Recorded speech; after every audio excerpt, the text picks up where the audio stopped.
ধনিয়া রুই মাছ করলাম আজকে। আমি আগেও দুই একবার রান্না করে খেলাম, দেখি যে রেসিপিটা অনেক টেস্ট হয়, আলাদা একটা স্মেল হয়, তরকারিটার আলাদা একটা ফ্লেভার হয়, অনেক স্বাদ লাগে। তাই আজকে ভাবলাম সবার মাঝে শেয়ার করি। তো চলেন কীভাবে এই ধনিয়া রুই করলাম আপনাদের সাথেও শেয়ার করি। চলেন সবাই মিলে রান্না করি।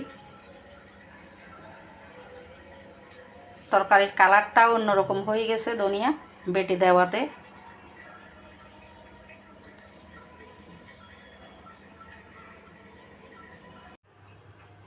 মাছ কেটে ধুয়ে নিলাম।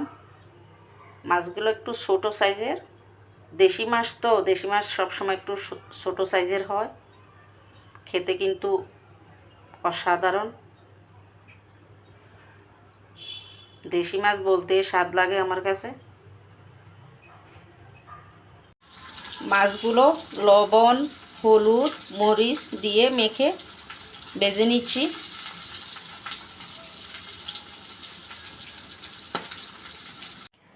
এখানে একটা পেস্ট বানিয়ে নিচ্ছি। এখানে দিলাম পেঁয়াজ বাটা, লবণ, হলুদ, মরিচ। এখানে আর কোনো বাড়তি মশলা দিব না, যেহেতু আজকে নতুন একটা রেসিপি করতেছি। নতুন না, আমি অনেকবার করে খেলাম, ভালো লাগলো, তাই সবার সাথে শেয়ার করতেছি যেন রান্না করে খেতে পারে।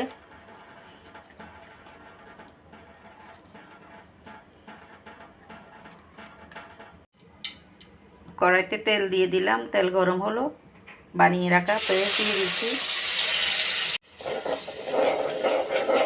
নেড়ে ছেড়ে মশলা কষিয়ে নিব।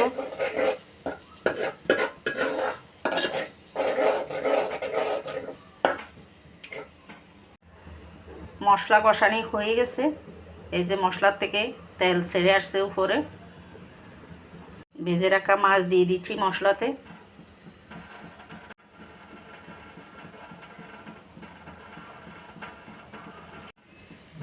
মশলার সাথে মাছ আর একটু নেড়ে ছেড়ে কষিয়ে নিচ্ছি।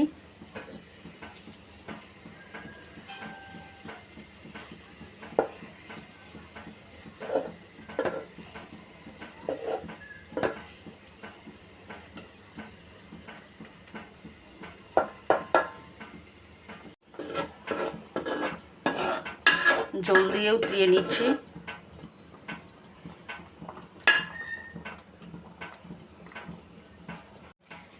দিয়ে দিচ্ছি এবার ধনিয়া বাটা। এই উপকরণটার জন্য আজকে তরকারিটা ভিন্ন রেসিপিতে হচ্ছে। উপকরণটা আজকে বিশেষ হয়ে গেল, কারণ এটা বেটে দিচ্ছি, নাহলে মাছের মধ্যে সবাই ধনিয়া দেয়, বিশেষ করে শীতের দিনে ধনিয়া ছাড়া মাছ কল্পনা করা যায় না বা কেউ রান্না করে না। তো আজকে আমি ধনিয়া রুই মাছ করতেছি। এগুলো রুই মাছ, আমার কাছে রুই মাছ ছিল, আমি রুই মাছ দিয়ে করতেছি। এই রেসিপিটা যে কোনো মাছ, রুই, কাতলা, মৃগেল বা যে কোনো বড় মাছ দিয়ে করা যাবে। ধনিয়া পাতা বেটে দেওয়াতে তরকারির মাছের ফ্লেভারটা মানে অন্যরকম হয়ে যায়, জাস্ট অসাধারণ। একদিন রান্না করে খেয়ে দেখতে পারেন, ধনিয়া পাতা বেটে এভাবে মাছ রান্না করতে পারেন, ভালো লাগবে, এটাই বলতে পারি। আমার কাছে খুব ভালো লাগে, অসাধারণ একটা টেস্ট হয়, অসাধারণ একটা স্মেল হয়।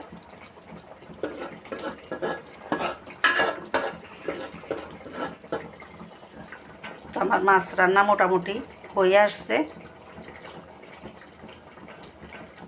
আজকে রান্না করলাম ধনিয়া রুই।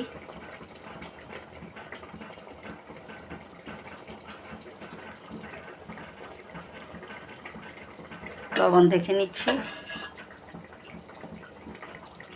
ঠিক আছে, হয়ে গেল ধনিয়া রুই।